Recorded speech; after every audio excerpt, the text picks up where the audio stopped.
Bapak Ibu, para dokter semuanya, Mbak dan Mas, kita lanjutkan untuk sesi pagi ini dengan pembicara pertama, Bu Yayah, mengenai bagaimana sel kanker itu berusaha menghindar dari sistem imun yang ada pada tubuh kita.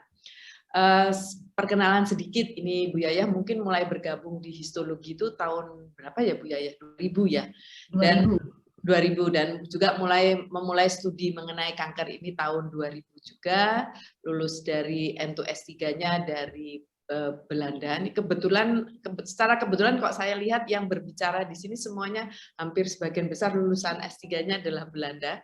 Hari ini kan Belanda semua, jadi Bu Yayah lulus dari Vrije Universiteit tahun 2010 kalau tidak salah, saya lupa. 2009. Oh, 2009, maaf saya korting setahun. Dan sekarang sudah menjadi dosen juga di Departemen Histologi dan Biologi Sel. Baik, tanpa memperlama waktu, saya serahkan 30 menit untuk presentasi kepada Bu Yayah. Monggo. Terima kasih Bu Neni, izin untuk share screen. Kalau seandainya waktunya sudah hampir habis, mohon diingatkan, J. Semoga slide saya tidak macet. Sebentar. Kenapa kok tidak tershare ya? Apakah sudah terlihat screen PPT saya? Sudah, cuman ya. Masih kecil. Ya, sudah. Ya. Selamat pagi. Assalamualaikum warahmatullahi wabarakatuh. Salam sejahtera bagi kita semua. Semoga kita selalu dilindungi oleh Yang Maha Esa dan juga dijaga kesehatan. Jadi pada pagi hari ini kita akan bersama-sama mendiskusikan mengenai bagaimana kanker itu mampu menghindari respon imun. Semoga Bapak Ibu setidaknya sudah melihat videonya, karena pada dasarnya ini tuh hanya mengulang dan sedikit menjelaskan lebih lanjut terkait dengan video yang sudah dimuat di Elok. Jadi sesungguhnya tidak melulu kita akan berdiskusikan mengenai penghindaran tumor, karena kita harus tahu dulu bagaimana imun berespon terhadap tumor, ada atau tidak, lalu bagaimana dia bekerja. Kemudian selanjutnya bagaimana tumor itu bisa mengembangkan upaya penghindaran terhadap imun surveillance seperti yang dipostulasikan oleh dua peneliti di tahun 1950-an. Kemudian dari situ tidak cuma hikmah yang kita pelajari, akan tetapi juga adakah hal lain yang bisa dipelajari untuk mengembangkan terapi berbasis pemahaman ini. Nah, tidak hanya dipostulasikan, tapi ketika diuji coba, jadi di gambar yang di sebelah kanan layar kita bisa lihat bahwa jika misalnya hewan coba, dalam hal ini gambarnya tikus, yang imunokompeten, itu diinjeksi dengan sel tumor yang sudah diiradiasi. Jadi hanya menyisakan antigennya saja. Jadi dia tidak bersifat ganas lagi. Nah, kalau diinjeksikan tentu saja tidak ada respon. Kemudian dilakukan dua sisi. Yang pertama adalah sisi yang diinjeksi dengan tumor yang sama tapi tidak diiradiasi. Yang percobaan lengan yang lain diinjeksi dengan sel yang berasal dari tumor lain. Di sini adalah upaya untuk melihat apakah respon imun adaptif itu bekerja dengan adanya memori terhadap antigen tumor. Nah, ketika tikus ini diinjeksi dengan tumor yang sama, maka tidak akan timbul adanya tumor. Yang ada adalah terjadi rejeksi karena antigen tumornya sudah dikenali. Hal yang sebaliknya terjadi pada gambar yang di sebelah kanan, bahwa kalau tumor itu asalnya dari jaringan yang berbeda atau tumor yang sifatnya berbeda, maka akan ditimbulkan adanya tumor pada hewan coba ini. Ini membuktikan bahwa induksi dari respon imun itu terjadi. Nah, pada kondisi yang sama ada contoh lain lagi yang saya baca, bahwa seseorang yang mendapat donor untuk transplantasi liver, dia sehat-sehat saja, tapi 2 tahun kemudian ternyata dia tumbuh melanoma. 2 tahun. Nah, setelah ditelusur, ternyata melanoma tersebut berasal dari donornya. Kita kan tahu bahwa donor itu harus sehat. Ternyata 16 tahun sebelumnya si donor tersebut pernah menderita melanoma yang somehow sel kankernya bermetastasis ke liver. Dan itu bisa sembunyi dari sistem imun. Akan tetapi ketika bagian dari livernya itu didonorkan, si resipien itu kan mengalami perlakuan imunosupresi. Nah, di titik itulah kemungkinan terjadi pengaktifan kerja untuk avoidance dari sel tumor sehingga dia bisa tumbuh di lingkungan yang sesuai. Nah, ini adalah 2 contoh pada hewan coba dan contoh pada manusia.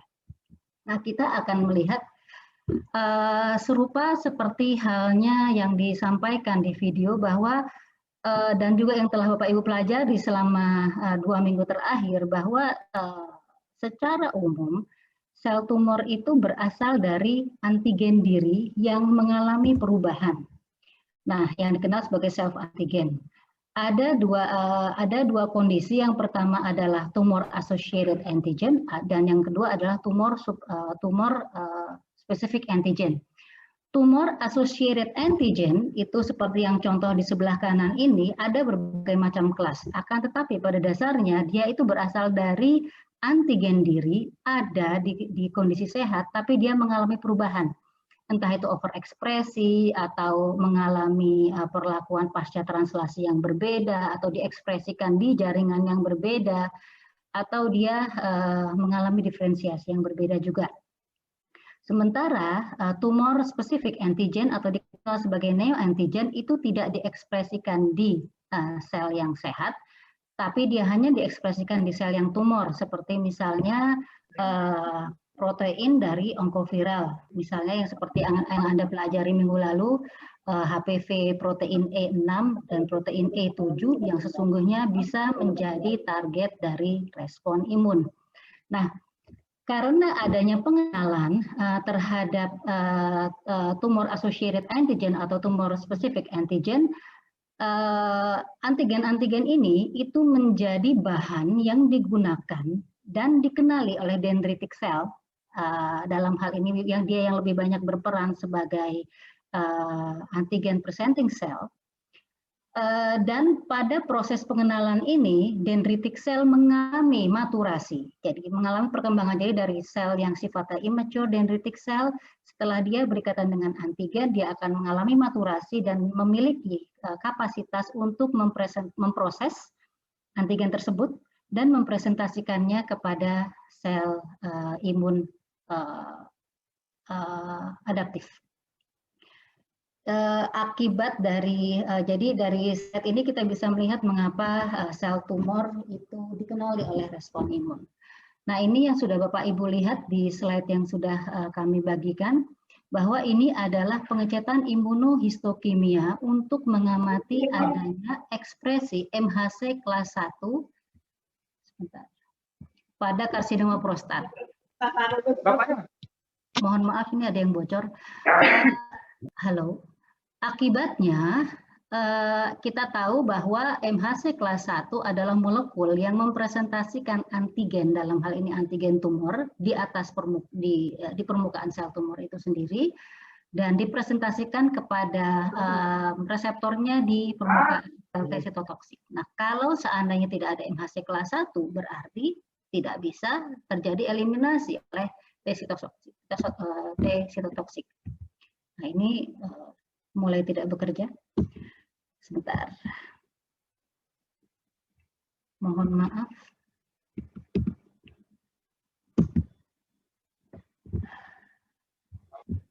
Mas Satrio, boleh diambil alih Mas Satrio? Maaf ya, ada masalah teknis. Jadi pertanyaan yang berikutnya adalah apakah ini berarti tidak ada respon imun, karena selama ini mungkin pemahaman kita jangan-jangan hanya sel T sitotoksik saja yang bekerja. Silakan lanjut. Ya, lanjut. Ya, next. Ya, ini pertanyaannya seperti ini. Kalau seandainya saya bertanya kepada Bapak Ibu, menurut Bapak Ibu respon imunnya bekerja atau tidak?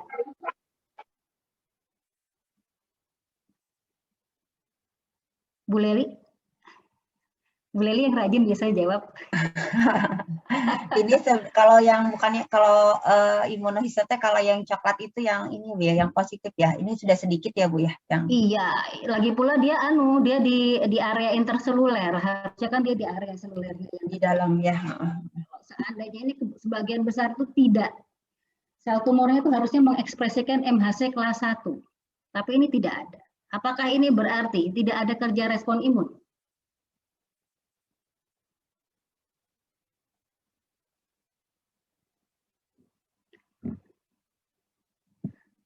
Iya atau tidak? Oke, nanti bisa dijawab di ujung. Baik. Bu Leli, iya atau tidak Bu Leli? Ntar dapat hadiah dari Bu Neni loh ini. Mungkin dari tes sitotoksiknya menurun tidak ya Bu ya, tapi mungkin dari yang lain masih ada usaha yang lain kan, ada bukan hanya tes sitotoksik ya Bu ya mungkin. Iya, terima kasih Bu Leli. Nanti minta hadiahnya ke Bu Neni ya. Baik, slide berikut. Ya, bahwa yang namanya eliminasi tumor oleh sel imun itu tidak hanya dilakukan oleh CTL saja seperti tadi yang disarankan oleh Bu Leli. Itu adalah kerjasama antara sistem imun bawaan dan sistem imun adaptif. Nah, di sini kita bisa lihat bahwa kerja dari eliminasi tumor itu dilakukan oleh aksi sitolitik yang arahnya ke arah proinflamasi. Ada banyak sel yang terlibat. Akan tetapi juga kita bisa kalau Bapak Ibu melihat sudah pernah membaca atau melihat video Bu Dewi tentang lingkungan mikro, kita bisa melihat bahwa sistem imun itu juga bisa dipakai main, walaupun tidak ada kelainan, seolah-olah tidak ada kelainan, akan tetapi sistem imun itu juga bisa jadi pedang bermata dua. Jadi kondisi proinflamasi seperti yang dijelaskan oleh Bu Neni, kalau itu kronis itu bisa jadi kondisi yang merujuk ke arah karsinogenesis. Nah, kalau kita lihat di slide ini misalnya kita coba lihat dari kiri ke kanan. Ada sel mast atau mastositus yang dia kalau terdegranulasi dia akan menghasilkan berbagai macam molekul. Yang molekul ini justru itu sifatnya ke arah protumor. Nanti kita lihat kenapa. Akan tetapi yang dipakai di sini untuk mengatasi adalah sel mast itu mensekresi berbagai macam sitokin yang mampu mengundang sel-sel yang lain. Dalam hal ini misalnya yang terutama neutrofil yang bekerja menghasilkan respon antitumor, dia akan mengenali tumor berdasarkan ikatan ligan dan juga reseptor. Selain itu, adanya kerja dari neutrofil itu bisa dibantu dengan ekspresi IL-8 yang dihasilkan oleh tumor itu sendiri. Di sisi lain, natural killer ketika dia teraktivasi, dia akan dan berikatan, nanti kita lihat bagaimana dia bekerja, dia akan mensekresikan granzim dan juga perforin yang secara langsung akan membunuh sel tumor. Tapi dia juga mensekresikan sitokin, TNF, ligan dan juga interferon gamma yang akan mampu mengundang sel-sel yang lain. Makrofag M1 itu akan memakan sisa-sisa sel tumor yang sudah dihancurkan oleh sel natural killer dan juga kerja dari neutrofil, dan itu bisa dipakai untuk maturasi dan perkembangan lebih lanjut, dan dia juga menghasilkan sitokin. Next. Nah, adanya upaya eliminasi ini itu juga bisa mengarahkan kepada pematangan dari dendritic cell yang mampu mengenali antigen tumor. Jadi antigen tumor di sini digambarkan dengan warna merah. Nah, dendritic cell yang mampu mempresentasikan antigen kepada sel T maupun kepada sel B itu akan mengakibatkan sel B nanti akan berdiferensiasi menjadi plasmositus dan juga mensekresikan antibodi, dan dia bisa dan si dendritic cell itu bisa mengakibatkan diferensiasi CD4 T sel menjadi T helper sehingga bisa membantu sel B untuk teraktifkan, dan juga sel T CD8 yang terutama sekali bersifat sitolitik. Sel T CD8 itu juga menghasilkan sitokin, dan dari sini kita bisa melihat bahwa secara keseluruhan kerja dari respon imun itu tidak satu-satu, akan tetapi keroyokan. Mungkin pertama itu dilakukan oleh sistem imun bawaan yang mengenali motif-motif tertentu, dan ketika antigen yang spesifik baik itu tumor TSA maupun TAA, maka itu akan digunakan oleh sel dendritik untuk mengaktifkan sel B maupun sel T. Itu ceritanya. Selanjutnya, nah, kita coba lihat pelaku utama dari eliminasi tumor. Yang pertama adalah sel natural killer next. Gambar berikut, silakan. Di sel natural killer itu ada reseptor pengaktifan, ada reseptor supresi. Nah, kalau reseptor pengaktifan yang mampu berikatan dengan molekul MIC-A dan MIC-B atau MIC-B yang ada di permukaan sel tumor, maka itu akan mengaktifkan eliminasi sel tumor dengan cara sekresi perforin yang akan melubangi sel target dan juga granzim yang akan kemudian menginduksi proses apoptosis. Selain itu, adanya antibodi yang dihasilkan oleh sel plasma itu yang berikatan dengan tumor antigen, boleh ditunjuk antibodinya Mas Satrio, dan itu Fc-nya, jadi sisi Fc itu akan mampu berikatan dengan reseptor yang ada di permukaan sel permukaannya natural killer. Akibatnya terjadi kerja pengaktifan dari sel natural killer sehingga natural killer lagi-lagi bisa mensekresikan perforin dan juga granzim. Berikut. Nah, pertanyaan gimana sih caranya dia bekerja si sel natural killer selain ada reseptor pengaktifasi, dia juga harus memiliki reseptor yang mampu mengenali MHC kelas 1. Tadi kan di depan dijelaskan ada sel tumor yang tidak mengekspresikan MHC kelas 1. Kalau sel tumor tersebut mengekspresikan MHC kelas 1, maka yang terjadi adalah penghambatan dari NK. Berikut. Akan tetapi, kalau misalnya sel target, dalam hal ini sel tumor, tidak memiliki MHC kelas 1, dan reseptor pengaktifan itu berikatan dengan MIC-A atau MIC-B, maka yang terjadi adalah NK sel akan mensekresikan produk-produk yang sifatnya sitolitik.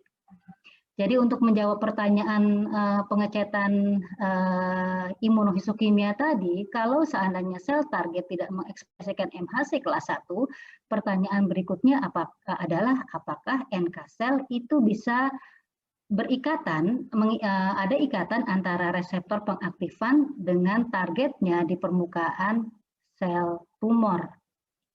Kalau ada, berarti sel-sel kanker prostat tersebut bisa dieliminasi oleh kerja dari sel NK. Berikutnya. Nah, pemain berikutnya adalah neutrofil. Di gambar sebelah kiri, Bapak Ibu bisa melihat neutrofil itu punya berbagai macam granula. Berdasarkan perkembangannya, berdasarkan maturasinya. Yang paling bermain adalah azurofilik granul pada sel tumor. Berikutnya. Nah, banyak yang bisa dikerjakan oleh neutrofil. Azurofilik granul itu bisa mentarget sel tumor sehingga dengan memproduksi ROS dan juga asam klorida yang bisa mengakibatkan tumor lisis.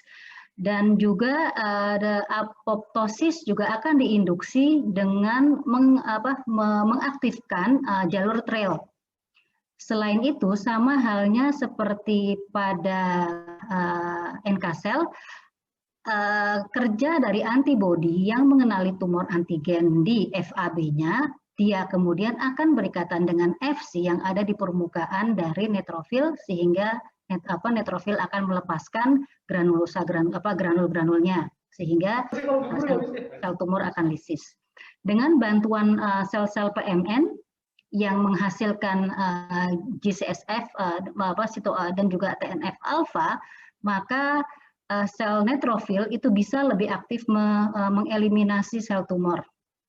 Dan juga selain itu aktivasi dari CD8 T sel yang menghasilkan sitokin tertentu, itu proses pengaktifannya itu dibantu juga oleh neutrofil yang menghasilkan sitokin. Akan tetapi untuk mengatasi neutrofil ini, si sel tumor itu bisa menghasilkan IL-8 sitokin. Yang sehingga berikut, kalau seandainya diberi antibodi anti IL-8, maka kondisi ini bisa dikembalikan dan juga neutrofil bisa kembali bekerja. Yang berikutnya, nah itu tadi sistem imun bawaan sementara yang adaptif itu diperantarai oleh dua, yaitu sel T sitotoksik yang karena ikatan antara MHC kelas 1 dan juga reseptor di permukaan sel T sitotoksik ditambah dengan adanya kerja dari ikatan molekul koreseptor, maka ada proses sama halnya seperti natural killer, ada perforin yang disekresikan yang akan melubangi sel target sehingga selnya lisis, atau juga granzim yang akan menginduksi reaksi apoptosis. Sebagai catatan, kerja sitotoksik, kerja sitolitik baik itu pada neutrofil, pada NK sel maupun pada sel T sitotoksik itu sifatnya sangat merusak. Sehingga ini adalah kondisi yang sangat dikendalikan oleh sistem imun. Jadi misalnya sekresi dari granul itu hanya pada sel yang saling berikatan, saling berhadapan. Jadi tidak disekresikan kemana-mana, tapi spesifik pada sel yang berikatan saja dengan reseptor dan juga ligannya. Jadi yang cuma adep-adepan, sehingga kerusakannya berusaha untuk diminimalisir. Itu catatan untuk sifat yang sitotoksik. Yang berikutnya adalah adanya ADCC. Tadi sudah saya jelaskan. Silakan yang berikutnya, Mas Satrio. ADCC adalah kalau pada sel B yang sudah yang sudah mengenali tumor antigen yang dipresentasikan oleh sel dendrit maupun CD4 untuk memberikan sinyal yang penguatan, maka sel B ini kemudian akan berdiferensiasi menjadi sel plasma dan menghasilkan antibodi yang spesifik terhadap tumor antigen.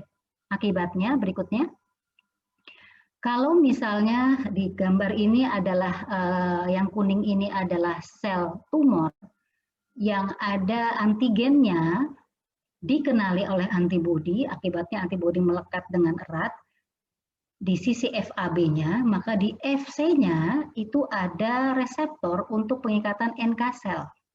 Nah, begitu ada ikatan antara sel target dengan antibodi dan juga dengan NK sel, maka kondisi ini akan mengaktifkan sel NK. Tidak hanya itu, ikatan yang semacam ini itu juga bisa tidak hanya mengaktifkan sel NK, akan tetapi juga bisa mengaktifkan sistem namanya komplement. Nah, kalau komplement teraktifkan, maka yang terjadi adalah di permukaan dari sel target, dalam hal ini sel tumor, akan dibentuk struktur yang dikenal sebagai membran attack complex. Dan itu akan menginduksi pembunuhan dari sel target. Berikutnya. Nah, jadi jawabannya adalah bisa dibunuh. Berikutnya, Mas Satrio, sepanjang bahwa di sini kita tahu kalau sel NK bekerja, maka sel T sitotoksik tidak bekerja. Kalau sel T sitotoksik bekerja, maka sel NK tidak bekerja. Karena apa? Karena kondisi ada atau tidak adanya ikatan dengan MHC kelas 1. Jadi tidak saya kira ini adalah suatu proses kontrol yang ketat sehingga tidak kerusakan yang diakibatkan oleh kerja sitolitik itu tidak berlebihan. Berikutnya Mas Satrio. Nah, dari penjelasan tersebut harusnya kan sel tumor itu selesai ya. Sel respon imun bawaan dan adaptif itu bisa bekerja dengan baik. Tapi kenapa sel tumor itu bisa berkembang? Kita lihat berikutnya. Nah, di video Bapak Ibu sudah melihat bahwa kanker immunoediting itu terjadi. Jadi ada 3 fase. Pada fase eliminasi itu fase yang saya ceritakan di depan. Bahwa sel NK bekerja, CD8 bekerja, CD4 menginduksi sel B untuk berdiferensiasi dan kemudian menghasilkan antibodi. Ini juga di sini ada sel T gamma delta yang merupakan subset dari sel T yang menghasilkan interferon alfa yang akan merekrut banyak sel-sel imun adaptif dan juga innate. Nah, pada fase ini seharusnya sel tumor bisa dieliminasi. Berikutnya, akan tetapi yang namanya kaum minoritas itu hukum alamnya adalah mereka akan selalu mencari cara untuk survive. Dari semua yang bisa dieliminasi itu selalu ada, bukan tidak selalu, kemungkinan ada klon yang karena mutasi yang sifatnya acak, dia bisa menghindari respon imun. Bu Yaya, 5 menit lagi. 5 menit lagi? Ya. Nah, ternyata saya ceritanya panjang banget ya. Nah, pada fase equilibrium ini, klon-klon akan berkembang dengan baik dan juga akan mampu dihasilkan respon imun yang sifatnya upaya yang sifatnya menghindari respon imun. Lanjut. Nah, dengan berkembangnya kapasitas menghasilkan klon dan seperti yang kita ketahui bahwa klon-klon ini kemudian secara individu akan mengembangkan terjadi mutasi yang sifatnya terus-menerus dan ada di suatu titik di mana sistem imun itu tidak bisa lagi mengatasi. Nah, pada escape phase ini sel tumor akan berkembang dengan baik, sementara pada fase eliminasi sel tumor bisa saja dieliminasi hilang dengan sendirinya karena kerja dari respon imun. Selanjutnya,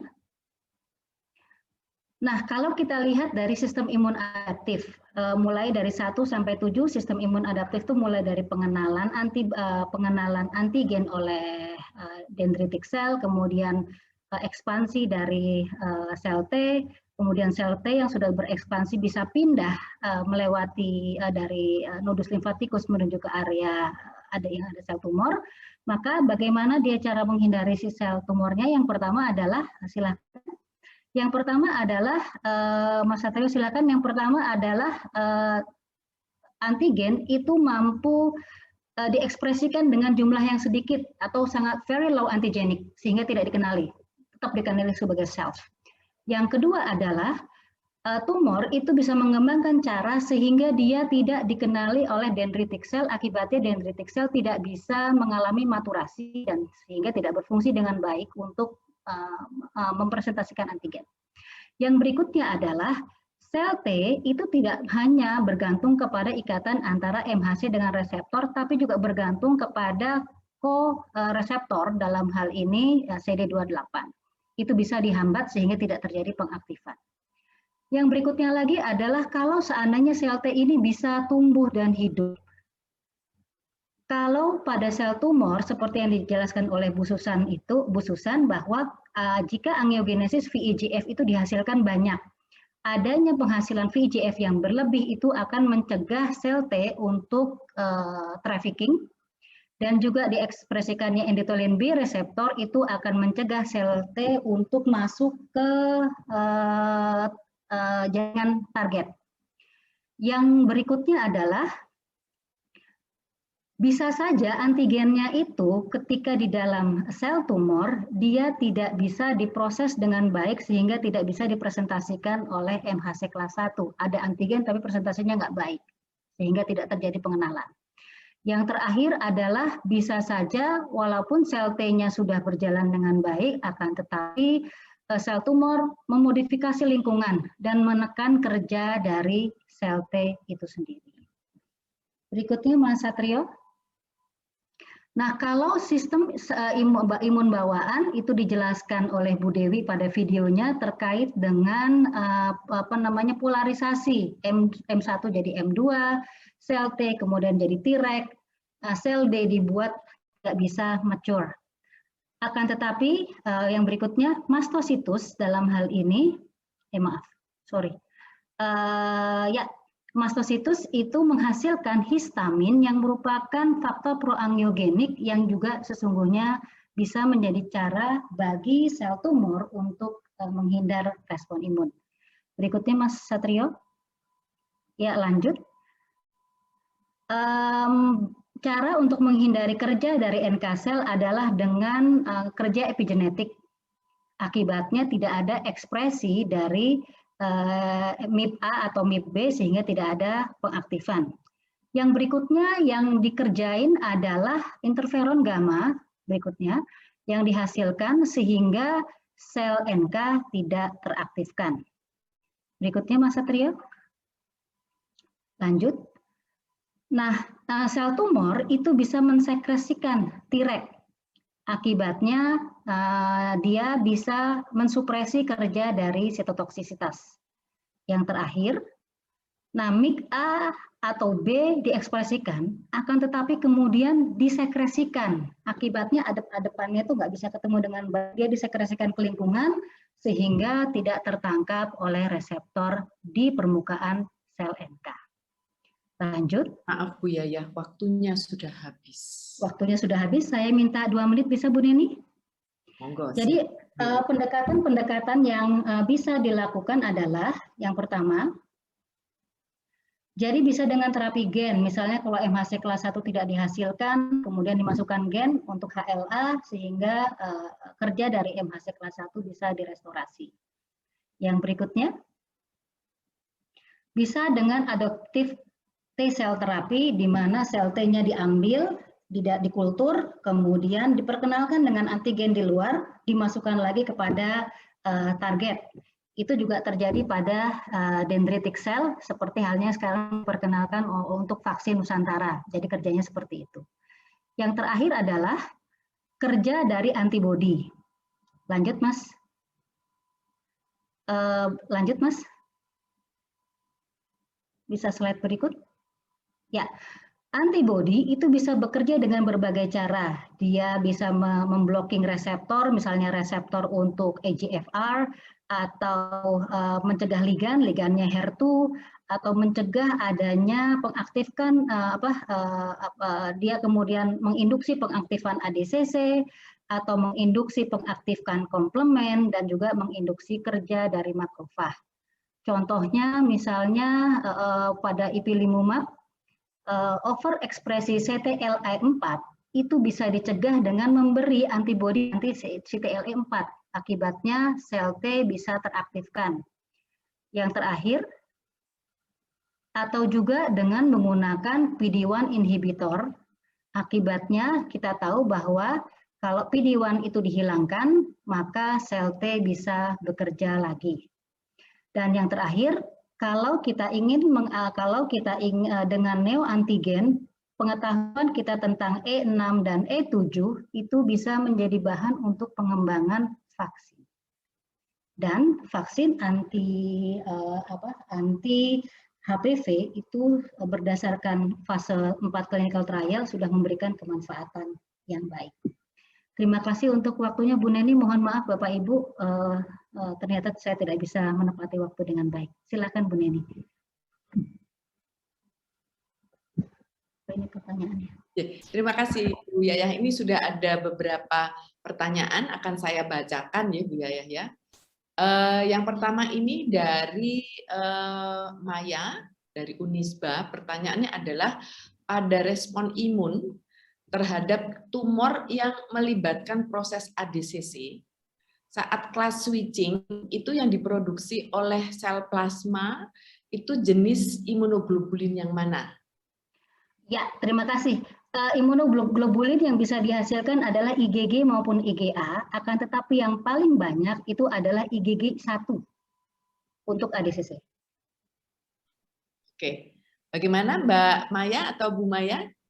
Apakah sudah terjawab? Ya, jadi jangan baik, tidak. Terima kasih, Bro. Terima kasih, Bu Yaya. Oke. Yang berikutnya adalah dari Marcia Agustia. Oke, terima kasih. Ya, mungkin saya baca langsung aja ya Bu Neni. Monggo, kita sama-sama baca. Ya. Jadi mengapa sel tumor tidak lagi mengekspresikan MHC kelas 1? Karena dia bisa down regulate, kan gini, MHC kelas 1 itu dikode oleh gen tertentu, gen HLA. Nah, kalau gen HLA ini di down regulate atau disupresi, maka MHC 1 tidak dapat terekspresi. Yang berikutnya, Bu Neni saya baca sendiri nggak apa ya Bu Neni? Imunoterapi, apakah sudah bisa menggunakan isolasi sel NK seperti halnya sel T? Ya, terima kasih Bu Nurul. Isolasi sel NK itu secara eksperimental itu sudah digunakan, dan juga obatnya sudah ada. Akan tetapi ketika diuji coba pada manusia ternyata tidak begitu poten.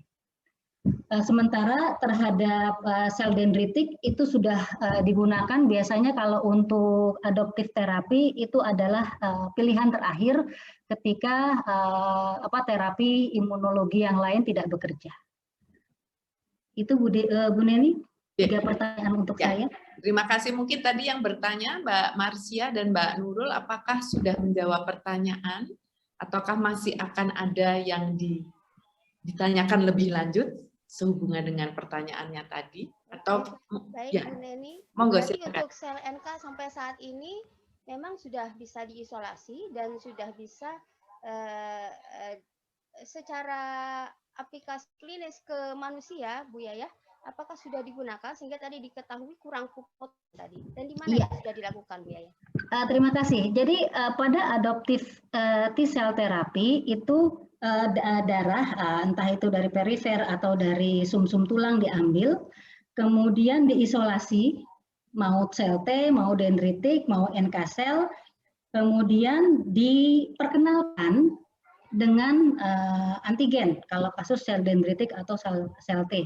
Kalau sel NK itu juga diberi motifnya si reseptor pengaktifan itu diaktifkan dengan cara pemberian sitokin. Begitu sudah aktif, mau sel T, mau sel NK, mau dendritik, mereka kemudian dikembalikan lagi kepada si pemilik asalnya. Jadi itu bukan jadi self transplant. Selain itu, pada sel NK itu kasusnya juga bisa ada pengobatan dengan menggunakan antibodi yang akan menghalangi, yang akan berikatan dengan dengan molekul yang sifatnya menginhibisi. Jadi tadi saya jelaskan bahwa ada ikatan inhibisi, ada ikatan pengaktifan. Ikatan inhibisi antara NK dengan tumor itu mengakibatkan sel tumor tidak teraktifkan. Nah, kalau inhibitor itu diblok dengan antibodi, maka harapannya yang ada ikatannya itu ada antara aktivator dengan reseptornya sehingga sel NK bisa teraktifkan. Nah, yang terjadi adalah si antibodi anti-inhibitor tersebut itu diuji coba, saya mungkin salah nerangin ya, diuji coba untuk menginhibisi pada hewan coba itu bisa dilakukan, pada kultur bisa dilakukan, akan tetapi itu obatnya sudah ada, tapi dicobakan ke melanoma, kalau tidak salah itu kurang berhasil pada manusia. Kalau adoptifnya ada, tapi saya tadi miss dengan yang antibodi. Yang adoptif juga sudah pernah dicobakan, akan tetapi sampai sekarang hasil yang bisa dipakai untuk klinis belum terlaporkan.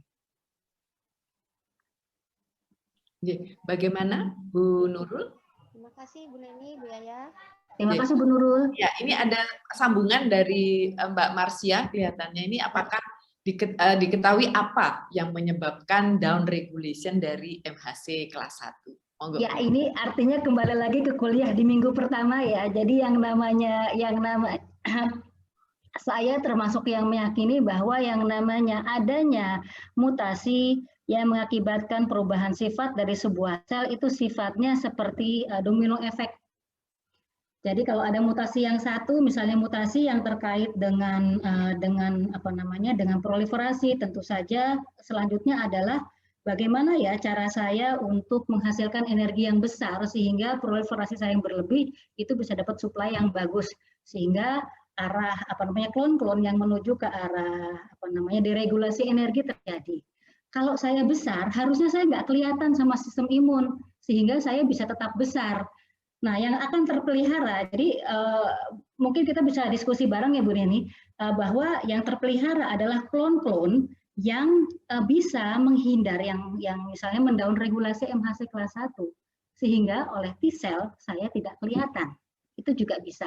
Jadi saya termasuk yang meyakini itu. Mungkin Bu Neni bisa menyumbang terkait dengan down regulasi dan juga mutasi. Ini ceritanya panjang. Mungkin bisa disambung ya ini karena waktunya ini kita agak kejar-kejaran dengan waktu. Nanti mungkin kita bisa ini. Ini kebetulan ada pertanyaan lagi, tapi mohon maaf ini untuk Pak Abdul Haris Malik ini karena waktunya sudah ini nanti akan dijawab oleh Bu Yayah per email atau melalui WA. Ya, mohon maaf sekali ini. Terima kasih banyak Bu Yayah. Jadi ini kita melihat di sini bahwa sebetulnya kalau sistem imun kita itu bekerja dengan baik, seharusnya itu dapat mencegah terjadinya atau munculnya atau berkembangnya tumor. Tapi tampaknya sel kanker itu sendiri itu adalah kadang-kadang saya menganggap dia sebagai sel yang berbeda, artinya dia punya perangai memang yang berbeda dari sel kita, sehingga dia bagaimanapun ingin tetap hidup. Nah, supaya tetap hidup ini dia melakukan berbagai cara supaya bisa menghindar dari sistem imun yang awalnya memang bertugas untuk menghancurkannya. Terima kasih banyak Bu Yayah atas penjelasannya yang sangat menarik. Kita beri aplaus dari jauh, ya mungkin bisa dikasih tepuk tangan. Terima kasih Bu Neni, terima kasih teman-teman untuk diskusinya. Terima kasih.